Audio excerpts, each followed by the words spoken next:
r/ask Reddit. What is one annoyance that you experienced as a kid that the kids of today will never know? Calling a girl's house and having to deal with her parents.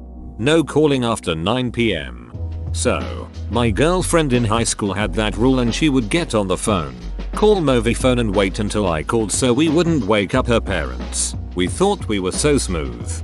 Your heart always skipped a beat when her dad answered. More than once I hung up without saying anything because I was a kitten. Sitting by a radio for hours to try and tape your favorite songs. And, likewise, appreciating just how much effort went into somebody making you a tape like that. I remember when I was about 14, listening to the radio one day, the DJ came on and said someone had just called in to complain about him talking during the intro of songs because she was trying to tape them and didn't want his voice interfering. So he said he wouldn't do that anymore. The next song went smoothly without incident until the middle of the song, which he promptly broke into and said, "Aha, gotcha. Bingo, bongo, bongo, I don't want to leave the Congo." I always assumed that DJs did that specifically to make it harder for people to tape the songs. Used to be a disc jockey at our station. It was because we only had a set amount of time we could speak during stop sets, and a certain amount of things we were obligated to say, promoting things like area events, etc. So an intro or outro to a song provided a bit of extra time to make sure we got in what we needed to before the commercials cut in. And when you finish those bits right when the intro ends, the music picks up. That's called hitting the post. You want cartoons? Get up early on Saturday then, because that's all you're getting. I knew I slept in too late when I turned on the TV and Saved by the Bell was on. Replace Saved by the Bell with Soul Train and that was my childhood. Not being able to run or pretty much move suddenly in any way at all without a discman skipping like a mother ducker. Or when you had a cassette Walkman and the music would slow down because the batteries were dying. My parents bought me an anti-skip CD player and I thought I was so fancy. Except those duckers still skipped. Using pliers to change the channel on the TV because the dial is broken. We did this as the clicker broke. Yes, remote control. It used sound instead of IR. Late 70s tech. Then somehow we figured out if we used a certain belt and snapped it in just the right way, it would change the channel. Friends of mine had a parrot, African Grey, who picked up this remote control ultrasound real quick. He would change channels, switch the TV off, etc. whenever he felt like it. Good times. I did not realize this is where the term clicker came from. I was born in the early 80s. Our Betamax remote had a 20-foot cord that plugged in. No money for the payphone. Using 1-800-COLLECT and leaving your name as Pick Me Police. Would you accept a collect call from Mom, pick me up at school? Having to wait for someone to get off the phone so you can use the internet. Having to wait for someone to get off the phone so you could use the phone. Hearing your neighbors on the phone due to party line. Having to walk down the road to use the phone. Grayscale screens without backlights. I still remember playing the first Game Boy and Mario camped on an armchair with the brightest light in the house directly overhead.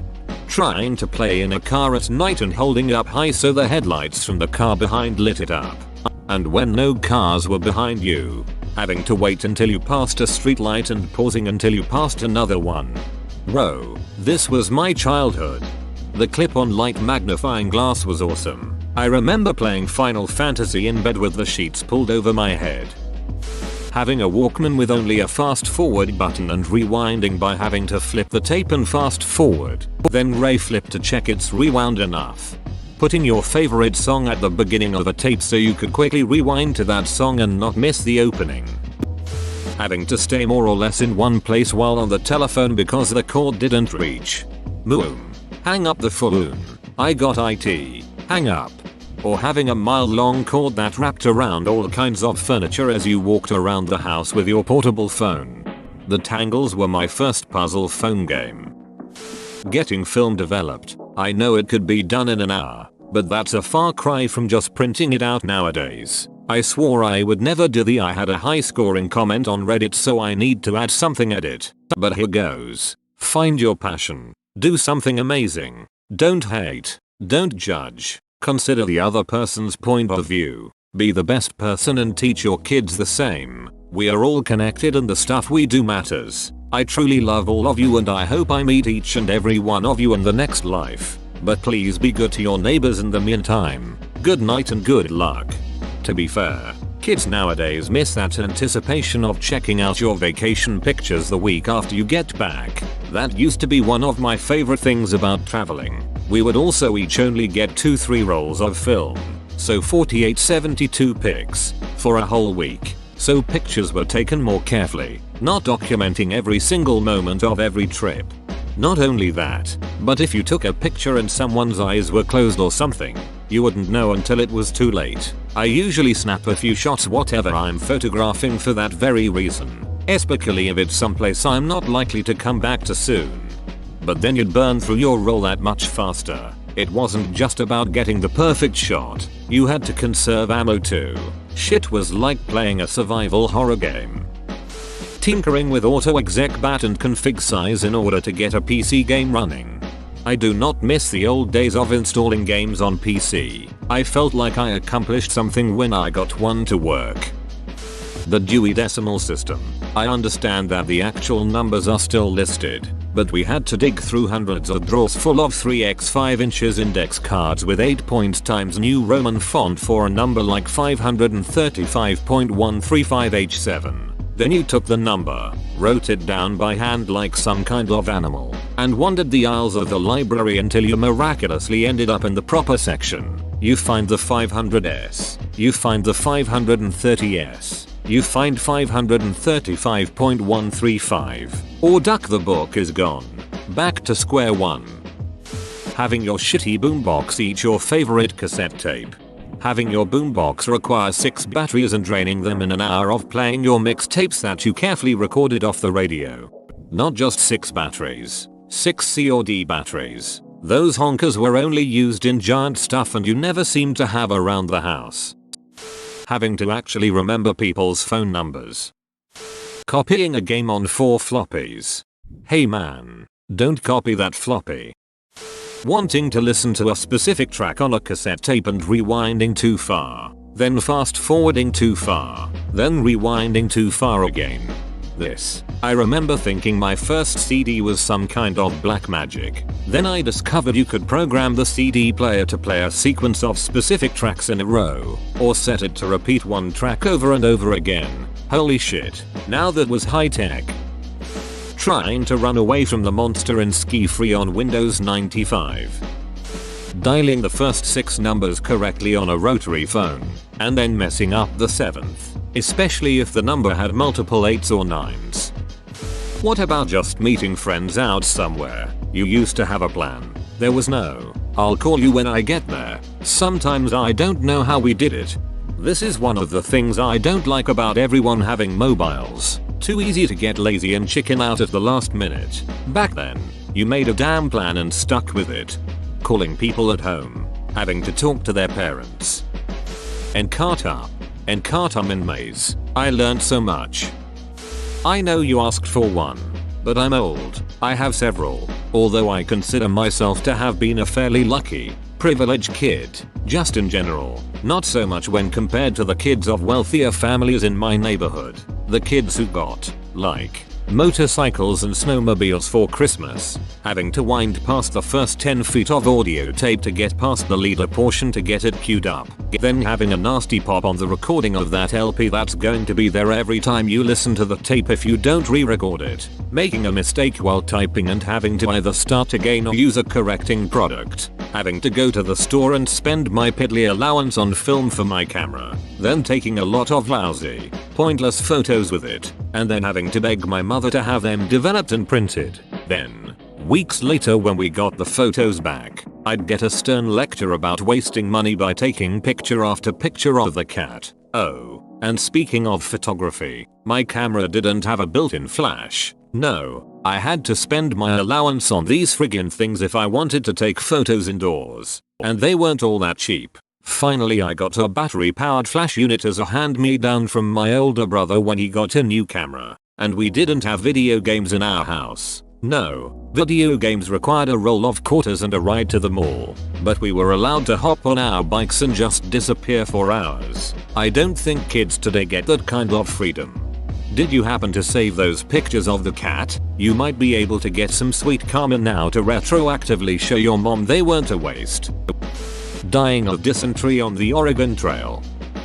Going to a LAN party tournament and having to make a separate trip to the car for your CRT monitor that weighs as much as a small car. Having to ride your bike all around the neighborhood from house to house trying to find where all your friends were in the summer because you can't just call their cell. The feeling of the worn down N64 joystick that just has like grit in it, making it really rough to move around. Commercials. Everything can be DRV'd now and watched later with no commercials. The inconvenience of a social life without a cell phone. Everyone is reachable at virtually all times now. What I would give to be able to go back to high school when everyone had a cell phone.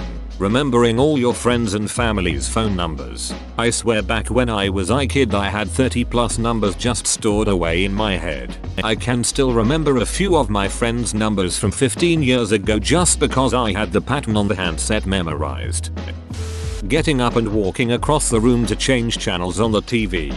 When we had our first cable box in about 1985, my dad pulled up the carpet and wired it to the TV so he could put the cable box on the coffee table. Even worse than sharing a phone line was the party line. It's not what you think. When I was a kid living in the country, we shared a phone line with 3 other families. Not only did you have to wait for somebody else to get finished with their call, anyone on the line could listen to any ongoing conversation. It was a wonderful source for gossip. We had one old lady who spent all day checking the phone so she could listen in. I would have messed with her so hard. Where did you bury it?